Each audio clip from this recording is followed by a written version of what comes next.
tell your story again. You're traveling through the United States for how long now? Through the United States only for about a week. Mostly hitchhiking, right? Yeah, through America now for 53 days. Okay. Started in Ottawa at the very end of April. Handed in the keys to my apartment. I'd been living there for 3 months. I went from Ottawa. I went all the way through the country, through North Bay, Fundery, all the way around up to Wawa, Thunder Bay, then on to Winnipeg, through Winnipeg, Regina, Calgary. Fascinating. Did all that in 6 days. And via vehicles mostly, or have you been on a boat or a train or a plane? No, all of that was just hitchhiking. Mostly cars, one truck, Okay. and an RV. One guy with an RV was great. His name was Rod. You can look him up on Facebook. Oh, really?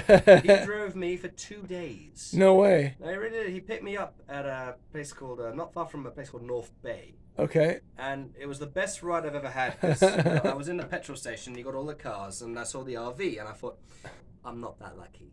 I'm not going to get that lucky. And I'll try it. I walked up, and I was just walking up to it with my big bag, and the door flew open. And he said, do you want to go to Thunder Bay?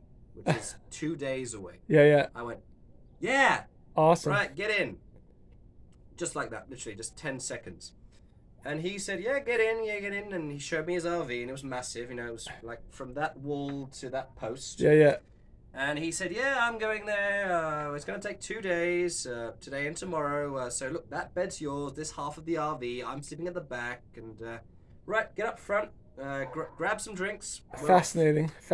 And we drove about 9,000 kilometers, just all the way around this enormous lake. That was great. Then I spent a week in Banff. I met a German guy.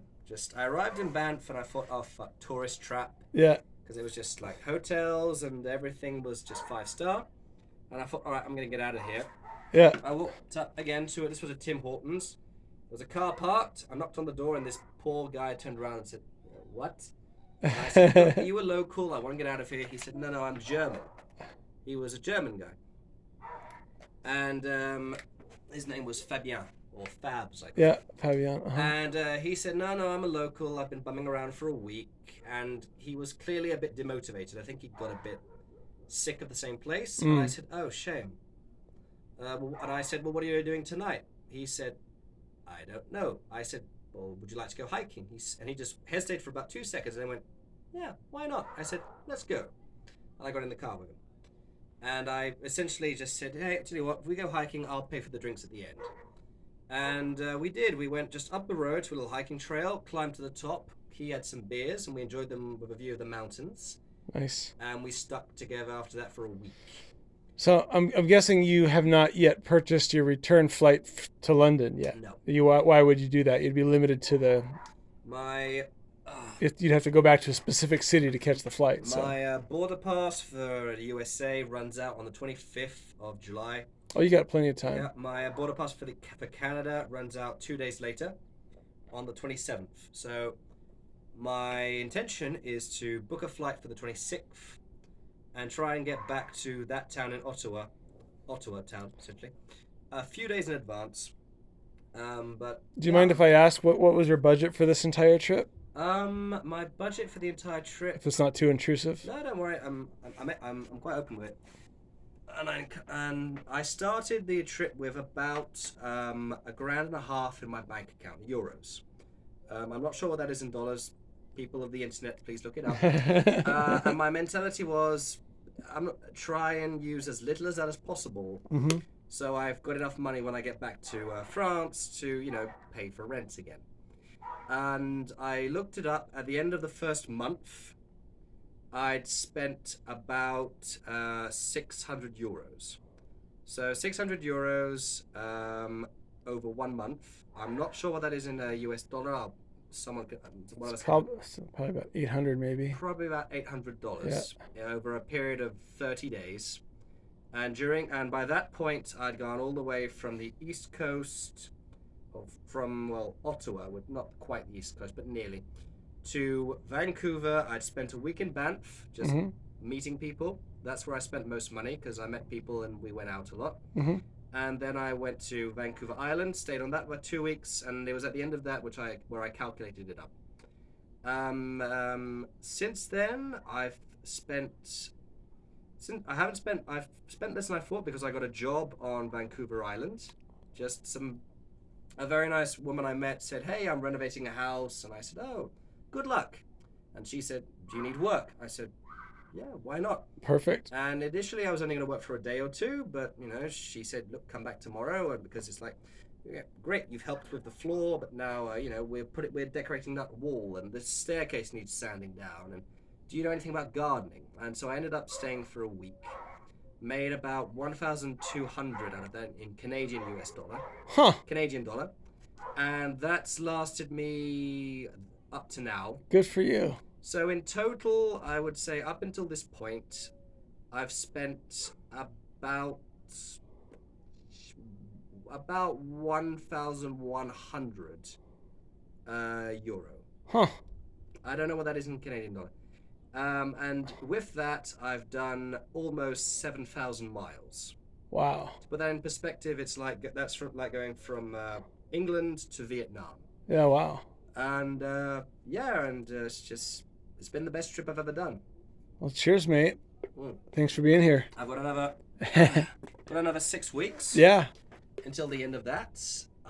If you have any suggestions, by which I mean both the man filming and the people in internet land, send me messages, because again, like initially I went to Vancouver Island. I wasn't actually going to. Initially I wanted to go to Alaska. But a girl I met, she who I did some traveling with, a girl called Anais, she said, "Hey, you should go to Vancouver. I've just been," and she sent me lots of photographs, and I thought, oh, all right, why not? I'll go to Vancouver. Why not? When I got close to Vancouver, people said, "Oh, you should go to Vancouver Island," and I thought, really? What is there to see? Uh-huh. All right. I stayed there for 2 weeks. I had a friend from there. It looks amazing. Yeah, it's honestly, it's like New Zealand but smaller. Okay. And with less hobbits. How can anyone get a hold of you on the internets, like Instagram? I have an Instagram account, the Gap Jeramy, GEREMAYYY. There are no photos of me on it technically, but there are just photos of my maybe back some graffiti, right? And some graffiti. The logo on the sort of the face, the round thing, is a graffiti of an angel. But I post on that every so often, just basically a photo of the view I've got. Sure. And the mileage next to it, just so my family know I'm still alive. So we'll put the link in the description to make it easy. Yeah. But yeah, I mean... So you check in with your family every time you get the Wi-Fi? Essentially, yes. Every time I get Wi-Fi, I send a message to some of my closest friends. Some people I've met on the road a lot of people who I've met and stayed with, they say, let us know where you're going. And you've had a few naysayers. They think you won't make it home in one piece. I had one friend, I love him dearly, his name's Alex. Uh-huh. And he was probably one of the people who knew what he was talking about the most. He was a photojournalist. He was part American. He'd lived in the USA a lot. He'd been in politics. He was a newspaper man. He'd worked for the Clinton administration. So he really knew his stuff. And I told him, like, I'm going to hitchhike in the USA and Canada. And he said, don't do it. And his exact message was, you only need one psychopath. Yeah. And it's like, I think he honestly, he told me, if you do this at some point, you're going to be shot or raped, or raped then shot, or shot then raped. Something bad's going to happen. And a lot of people had that impression. A lot of people, when I first started, I said, I'm going to hitchhike, and they were like, really?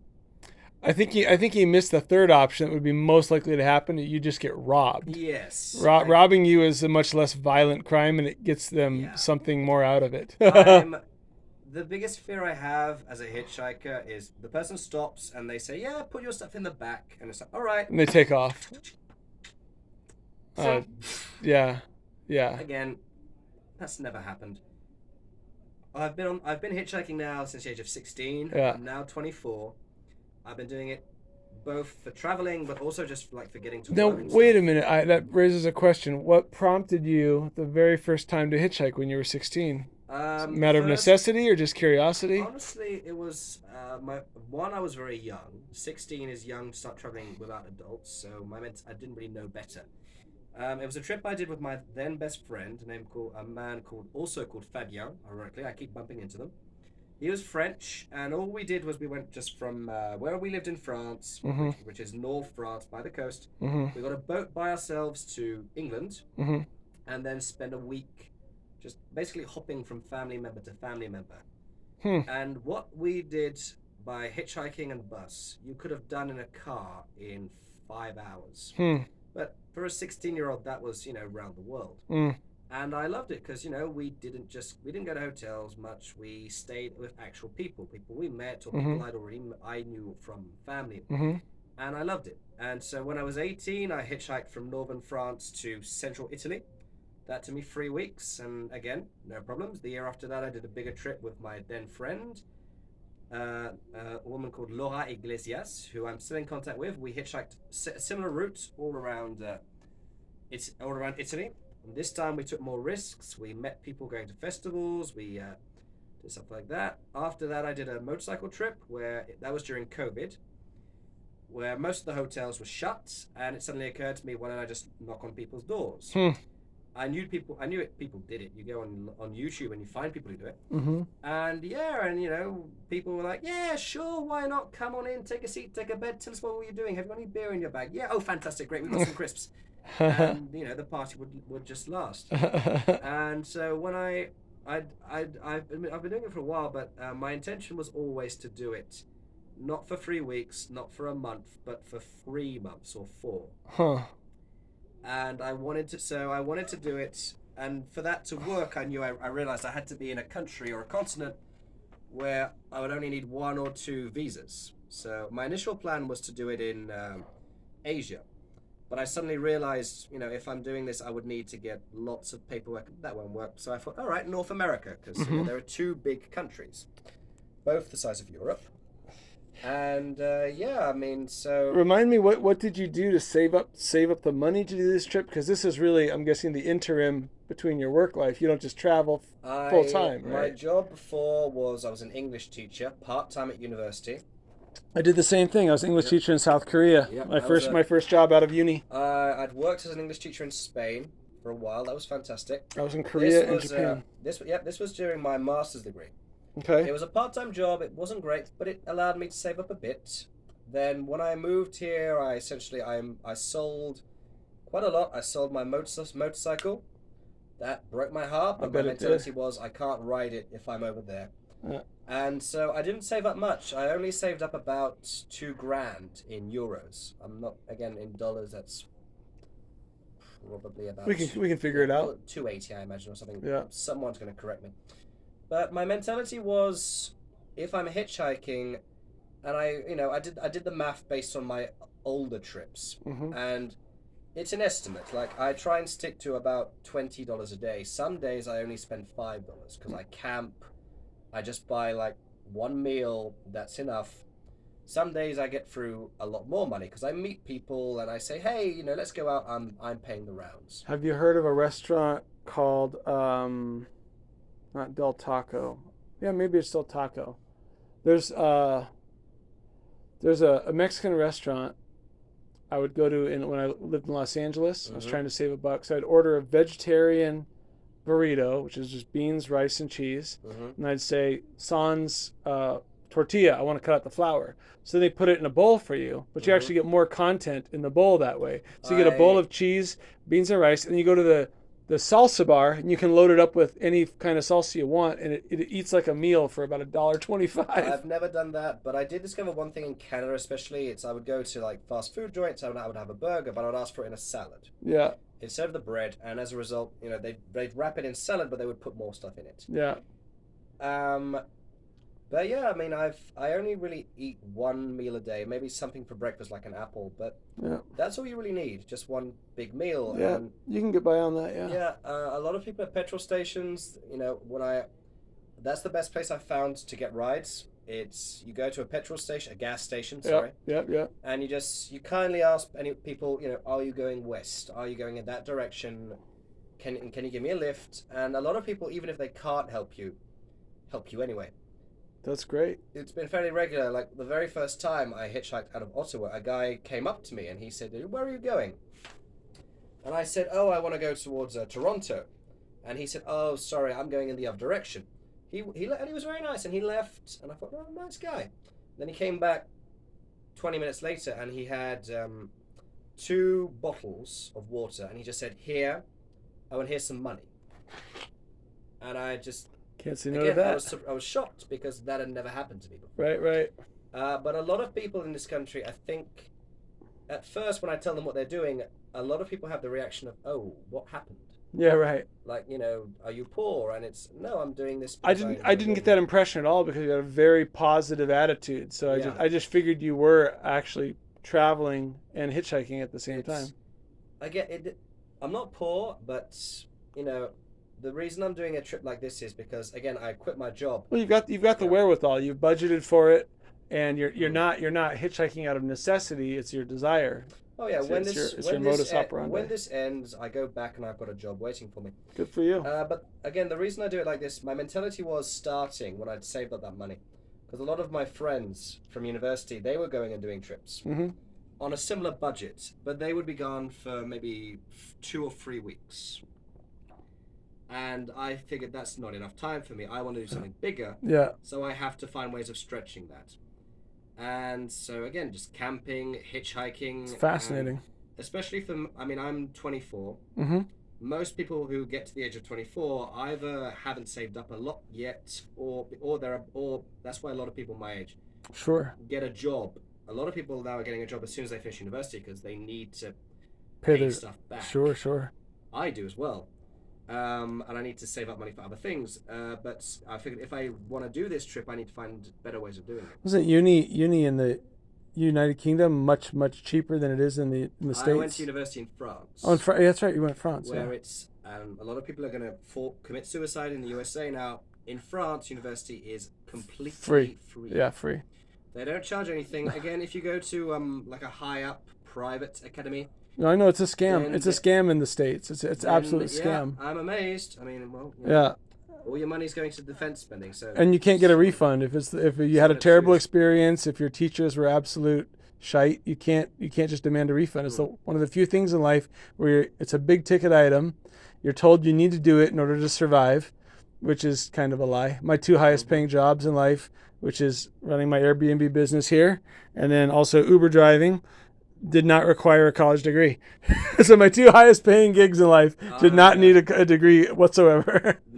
I think every job I've ever had, and I've been a teacher, I've been a hotel, I've done interior decoration with graffiti. I don't think any of them I got thanks to my university degree. Right. The only one which was an academic job really was my job as a teacher in an academy. How many languages can you speak? I can speak. I'm going to be generous with myself here. Spanish. 2 3/4. Español. Mi español es bueno. En francés. Mi español es bueno porque yo vivo en España, en Cataluña. Qué bueno. Por un año. Oh, really? Catalan? Okay. Bueno, en Aragón, es a la derecha de Cataluña. Pero por 7 meses antes de COVID. Et j'ai vécu en France toute ma vie. Je suis né en Angleterre, mais je suis venu en France quand j'avais 4 ans. Et j'ai tout fait de la primaire jusqu'à la fac. Magnifique. Yeah, so that definitely helped a lot. But yes, when I started this trip, it was the money. But even without that, I've done car trips, I've done motorcycle trips, and I love them. I adore them. But you do tend to be a bit in your bubble because you're going along. And it's just, oh, this is great, and you're not meeting anyone. The only way you meet people is if you go into a bar or you meet other people on the same mode of transport as you. Yeah, stick your thumb out, yeah. Yeah, and again, hitchhiking, everyone who picks you up, you talk to, and they talk back, and it's like meeting someone anywhere else. You start to develop something. And for just FYI, for space constraints on my memory, we have to wrap up in about 2 minutes. So if you have any final words. One thing I would say, again, because I've met an awful lot of people, both my age, but also 30s, 40s, going up to their 60s, who say, they'd love to do what I'm doing, they admire me for it, but they'd never do it themselves. And I say, oh, why? You're not interested in trying to say, oh no, I'm afraid of the risk, and I get that. I really do. I understand, but personally, I've been doing this now, well, a while. I've never, ever, ever been harassed, So you're not mugged, not once, not never. once. That's I've fascinating. never, ever had any problems. So in general, anyone operating a motor vehicle is they're not a complete psychopath. There's a risk, but I have never had any problems. I have, however, been mugged 3 times, in my home city, coming back from the bar at night. So again, I think for me the biggest, not fear, but the biggest thing that stresses me out is not hitchhiking. Hitchhiking, it's fairly, if no one stops after a few hours, I can give up and get a bus. Just go to the park or get a bus. Yeah. I'm Get a not hostel. in a bad situation. The biggest risk for me is when someone picks you up and they dump you like in an area that's not great. For example, if someone drops you in a city center in the middle of the night. That's rough. But again, whether you're hitchhiking or on a bus, you're no better off. And even in that situation, I try and meet people, but I could cave in and get a hotel. Yeah, it's like a free taxi with a random drop off. The biggest thing that I think you need to get used to if you're doing a long distance hitchhiking trip is, again, like if you want to go to this city, I'll get there definitely, but I don't know when. Could be in 5 hours, could be in 2 days, could be in 3 days. But again, if you just accept that, which I'll get there when I get there, the rest really fades away. And so you'd recommend this to anyone who's able-bodied? And I honestly, I have a friend, a close friend, and she said she would love to do what I am doing, but she's afraid because she's a woman. And I understand entirely, but there's pepper spray for that. Honestly, I've advised my younger sister to do it. And did she? She hasn't done yet, but she has done smaller trips, and she's done trips with me. Or you could try going together. Yeah, do it with a friend, but honestly, if you're 1 minute. If you want to just like hitchhike around the country, I honestly think you will not have too much trouble. There are far more dangerous ways to do it, and as long as you've got a little bit of streetwise, like if you are doing a trip like this, do a trip like this with someone who's done a trip like this first. Just learn the basics, like learn how to judge people hitchhiking, learn how to find the right places to camp if you need to. Just stuff like that, but if you have that, you can do it quite safely. I recommend it for anyone. Fascinating. Well, thank you very much, Jeremy. It was a pleasure having you on my YouTube channel. You're welcome. And we'll glad. Keep traveling, keep hitching, and don't get murdered. Cheers. Cheers. Awesome.